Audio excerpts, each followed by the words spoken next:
चलिए शुरू। हेलो बच्चों, कैसे हैं आप लोग? तो आज हम शुरू करने जा रहे हैं।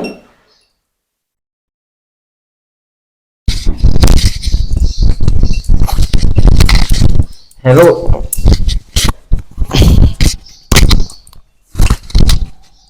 हेलो बच्चों, कैसे हैं आप सब लोग?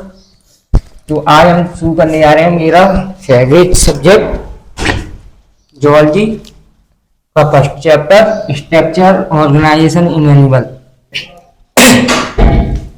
स्ट्रक्चर क्या होता है? स्ट्रक्चर ऑर्गेनाइजेशन इन एनिमल का मतलब होता है हमारे शरीर का ढांचा कैसे बन रहा है। इसमें एक और चीज है, इसकी डेफिनेशन है। इसमें सबसे पहले ये आता है एनिमल टिश्यू। एनिमल टिश्यू क्या होता है? ऐसी कोई चीज जो ग्रुप ऑफ सिमिलर टिश्यू क्या होता है? सिमिलर सेल से मिलकर बना होता है। सिमिलर सेल मतलब एक जैसी।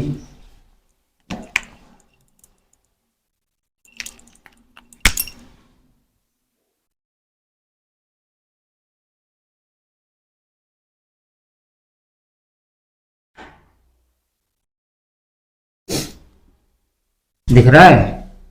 इसको लेबलिंग कर देते हैं। एक तो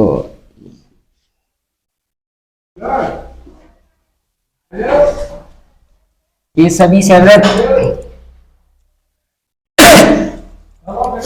ये सभी सेल है, देखने में एक जैसी लग रही है कि नहीं? एक जैसी है। एक जैसी सेल है जो similar cell along with intercellular substance।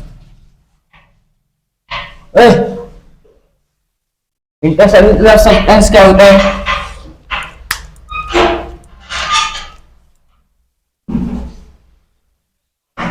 इनके अंदर एक मैट्रिक्स भरा होता है।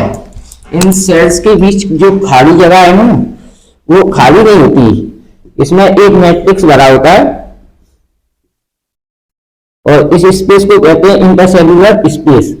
पहले मैं इस मैट्रिक्स को दिखा दूं।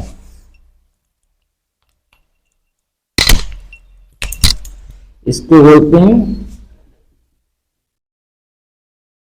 Intercellular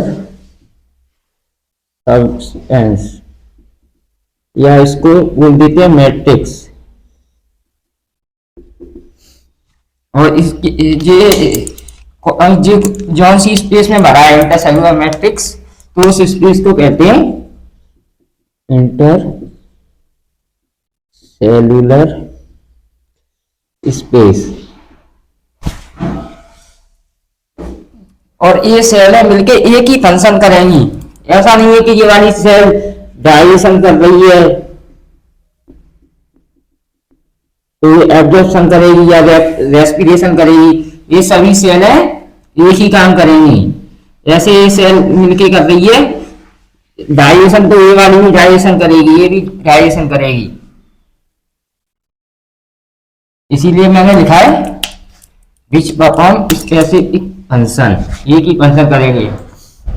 the cell are similar, structure में सिमिलर है और फंक्शन में एक ही फंक्शन करेगी सभी मिलकर। ओरिजिन, ये सेल ऐसे, ये सेल मीजोडर्म से ओरिजिनेट है, तो बाकी सभी सेल मीजोडर्म से ही ओरिजिनेट होंगी। एंडोडर्म से है तो एंडोडर्म से होगी। ओरिजिन में अभी बता दे रहा हूं आपको।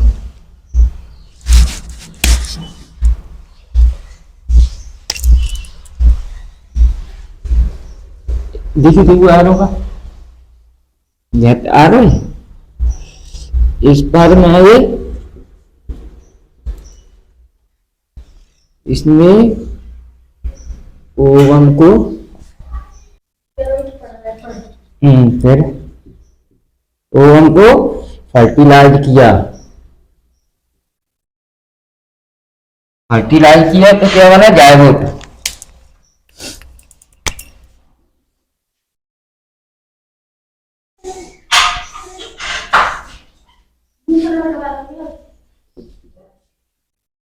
जायगोट बना। जायगोट में भी डिवीजन, माइटोसिस जैसी डिवीजन होती है, माइटोटिक लाइक होती हैं। पूरी तरह माइटोटिक तो नहीं होती, माइटोसिस तो नहीं होती, पर माइटोटिक लाइक होती है। एम्ब्रियो जाइगोट हुआ डिवाइड तो बना एम्ब्रियो।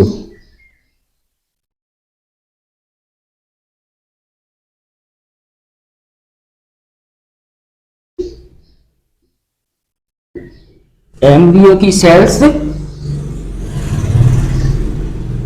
में मिलके तीन जन्म लिया कौन की, देख लो मैं आ रहा है कि नहीं, अभी तो आ रहा है। इसके बीच में हाँ यहाँ लग रहा है। एम्ब्रियो के सेल ने तीन जन्म लिए तैयार किए।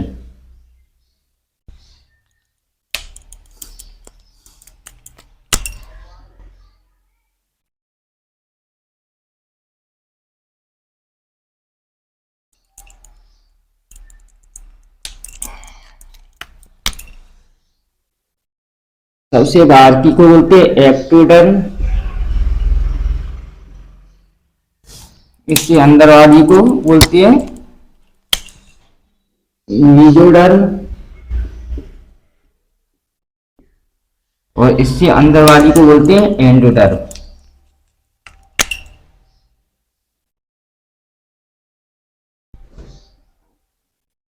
इन्हीं तीनों से मिलके हमारे शरीर की organ system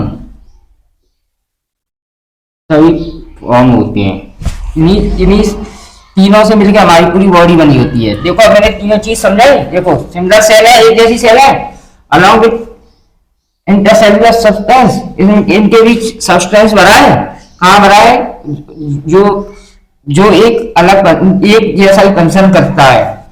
These cell are similar, similar है, एक जैसी है दिखने में। स्ट्रक्चर मतलब एक्सटर्नल मॉर्फोलॉजी की बात कर रहे हैं।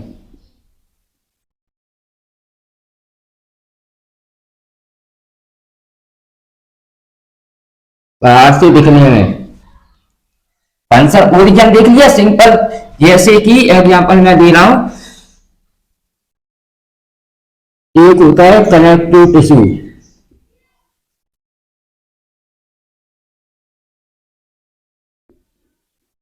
कनेक्टिव टिश्यू की सभी सेल मेसोडर्म से ओरिजिनेट हैं।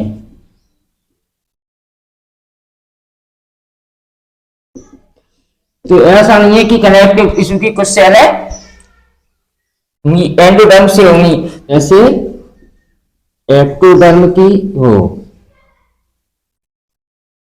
जैसे नर्वस सिस्टम की एक्टोडर्म से है, तो उसकी सभी सेल एक्टोडर्म से ही ओरिजिनेट होंगी। और तो अब इसमें कुछ है नहीं। इस देखो मैंने और ओरिजिन मैंने बता दिया, इस ने ओवम को फर्टिलाइज किया तो जायगोट बना, जायगोट में माइटोसिस जैसी एक क्रिया हुई, पर माइटोटिक लाइक मिलती है। अगर माइटोटिक पूरी तरह नहीं है तो माइटोटिक लाइक क्रिया हुई तो क्या बना, एम्ब्रियो, जायगोट ने डिवाइड किया माइटोटिक लाइक डिवीजन से तो एम्ब्रियो बना। एम्ब्रियो की सेल एक्टोडर्म और मेसोडर्म और एंडोडर्म की लेयर बनाती है। इनसे ही हमारी शरीर की पूरी ऑर्गन सिस्टम बने हैं। अभी एक और एनसीईआरटी की लाइन है, फिर मैं उसको समझाता हूँ, इसको मिटा देता हूँ।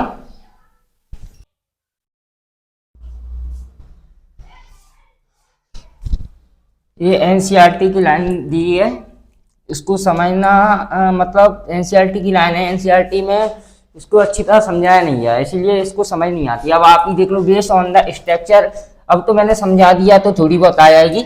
अगर बहुत चीजें अगर तुम्हें समझ नहीं आती, पहले मैंने जो समझाई, तो ये लाइन आपको समझ नहीं आती। देखो मैं ऐसे ही बता रहा हूँ, based on the structure and function perform by the cell the tissue और are the different categorised into food type. क्या लिखा है? सेल्स को उनके कामों के हिसाब से बांटा गया है अलग अलग कैटेगरी में, और सेल्स से बनते हैं टिश्यू, इसीलिए टिश्यू को भी कैटेगराइज किया गया है। इसमें 4 बेसिक टाइप के इंटू 4 टाइप के टिश्यू बताए गए हैं। 4 टाइप के कौन से हैं?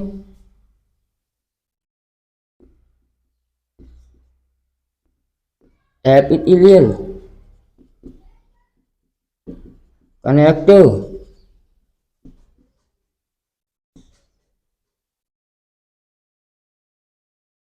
Muscular, neural. अब इनके डिफरेंस काम कैसे हैं? कुछ सेलें देखी होंगी, नर्वस सिस्टम की सेलें वो लंबी होती हैं, नर्वस सिस्टम की सेलें लंबी होती हैं क्योंकि वो इम्पल्स ले आती हैं, एक दूसरे के पास संकेत ले आती हैं, इसीलिए वो लंबी होती हैं। ये ब्रेन से कहां तक ले जाती है? स्केलेटल मसल तक।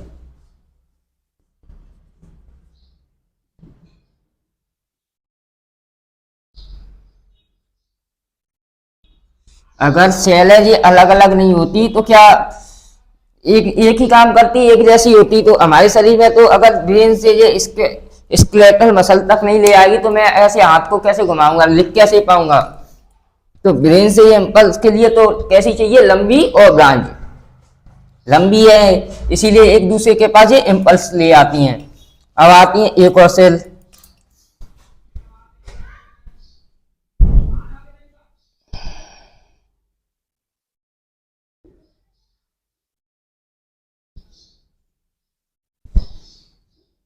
ये कौन सी है? सिंपल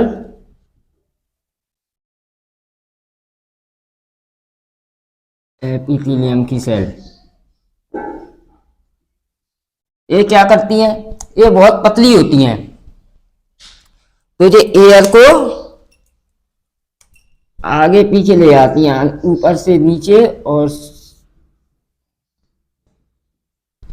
अगर ये पतली नहीं होगी तो गैसों का आदान प्रदान कैसे होगा? और इसमें गैसों का आदान प्रदान कैसे होता है? डिफ्यूजन से। आप पूछोगे सर डिफ्यूजन क्या है?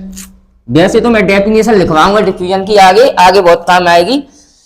केमिस्ट्री का पार्ट है, केमिस्ट्री वाले सब तो और डीप में बताएंगे, मैं इजी लैंग्वेज में बता दे रहा हूं। जहां गैस की हाई कंसंट्रेशन होती है वहां से गैस का लो कंसंट्रेशन में जाना डिफ्यूजन कहलाता है। जैसे मैंने स्प्रे किया तो गैस के कण जहां पे गैस कम थी वहां पे पहुंचने लगे, वो कहा किस से गए? डिफ्यूजन से। एक और एग्जांपल दे रहा हूं।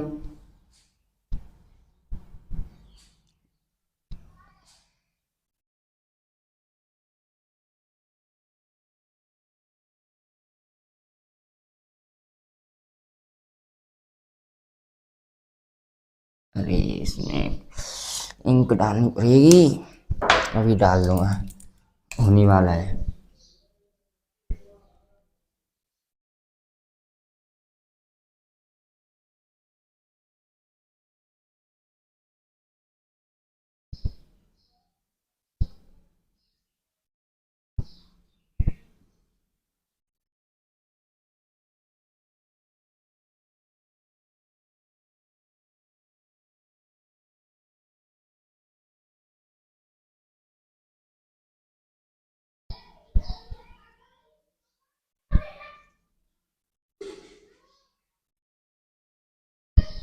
ये चौड़ी क्यों है? ये स्केलेटल मसल है।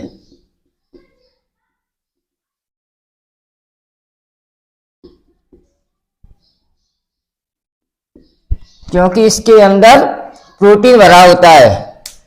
कौन सी प्रोटीन? एक्टिन और मायोसिन। अब देख लिया अलग अलग सेल्स का अलग अलग काम है। अगर ये इनको डिफरेंट अगर इनका जैसा स्ट्रक्चर होगा ऐसा ही इसका फंक्शन होगा, इसीलिए स्ट्रक्चर के हिसाब से इनको बांटा गया है।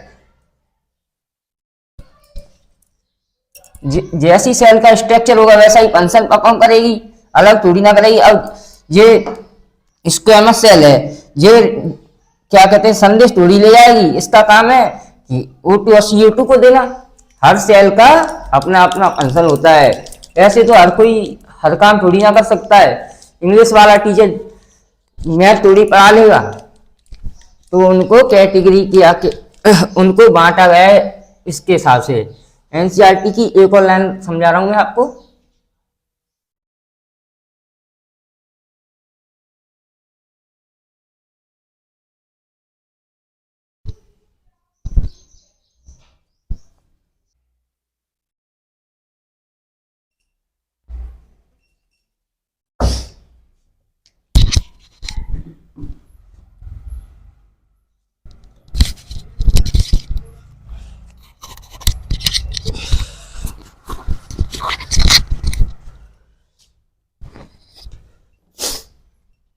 अगली एनसीईआरटी अगली एनसीईआरटी लाइन दी है। Organ such as kidney, lungs, heart, stomach comprise specific proportion and pattern of all basic type के टिश्यू।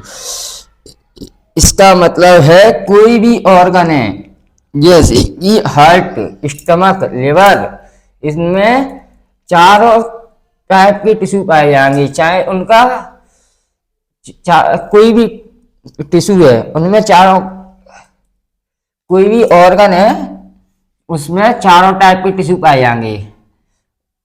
ऐसा हो सकता है कि किसी में कम पाया जाए, ऐसे किसी में एपिथेलियल ज्यादा पाया जाए, किसी में कनेक्टिव ज्यादा पाया जाए, किसी में मस्कुलर ज्यादा पाया जाए। जैसे कि स्टमक को ले लेते हैं।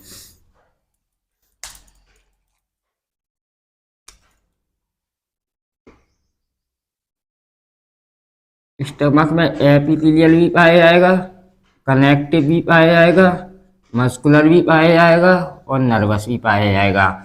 इनका पैटर्न अलग अलग हो सकता है। किसी में ये ज्यादा कनेक्टिव ज्यादा पाया जाएगा, किसी में मस्कुलर ज्यादा पाया जाएगा, किसी में न्यूरल ज्यादा पाया जाएगा। ऐसा हो सकता है, पर पाए चार हो जाएंगे। यही है इस मीनिंग का इस लाइन का मतलब। Organ such as lungs, kidney, heart, stomach comprise specific proportion, मतलब अलग अलग तरीके से पाए जाएंगे, अलग अलग प्रपोर्शन मान लो। अब इसका इतना हिंदी मुझे समझ में आ नहीं रहा। अलग अलग प्रपोर्शन का मतलब हिंदी में अलग अलग। अब एक और लाइन आ रही है।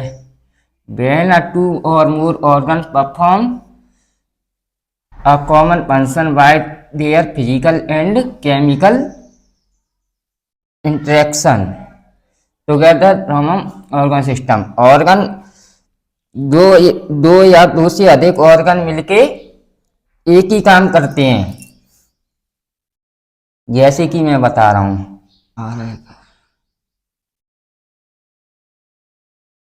स्टमक, लिवर, स्मॉल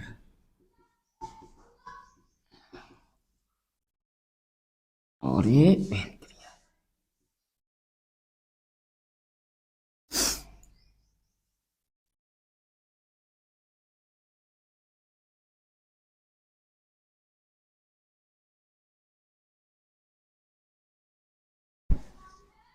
देखो, ये इससे जुड़ा है, ये इससे जुड़ा है और ये भी इससे जुड़ा है। तो कैसे कैसे इंटरेक्शन से जुड़े हैं? फिजिकल।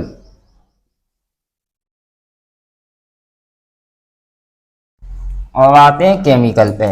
ये सभी एक दूसरे से मिले हैं और मिलके क्या, एक कितने ऑर्गन है? चार ऑर्गन मिलके क्या कर रहे हैं? एक दूसरे से फिजिकल इंटरेक्शन से जुड़े हैं और फिर क्या काम कर रहे हैं? फिजिकल इंटरेक्शन से परफॉर्म कॉमन फंक्शन। अब ये कौन सा कॉमन फंक्शन कर रहे हैं? ये भी तो बात है, डाइजेशन।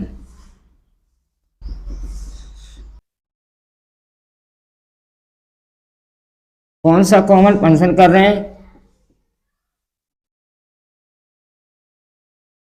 Digestion common function. और कौन सा ऑर्गन सिस्टम भी तो बना रहे हैं। डाइजेस्टिव।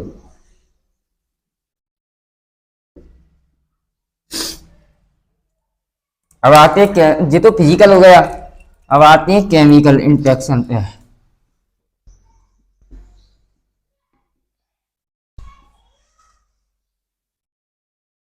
देख लूँ मैं आ रहा है कि नहीं,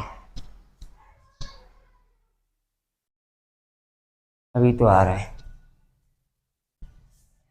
केमिकल इंटरेक्शन, हाइपोथैलेमस होता है,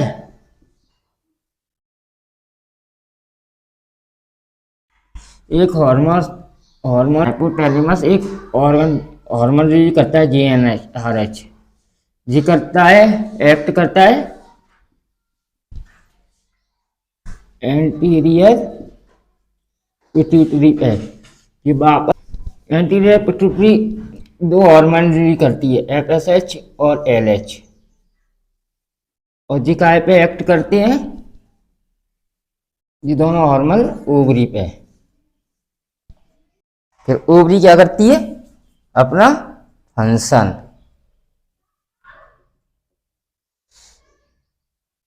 शायद यहाँ पे नहीं आया हो तो मैं यहाँ पे एक बार और लिख दे रहा हूँ।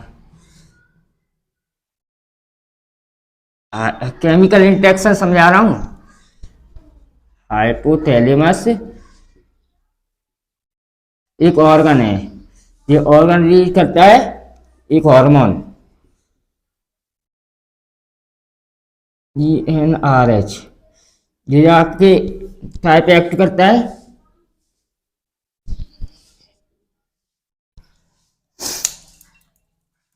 इंटीरियर पिट्यूटरी पे, और इंटीरियर पिट्यूटरी दो हार्मोन रिलीज करती है, FSH और LH, और ये दोनों जाके एक्ट करते हैं ओवरी पे,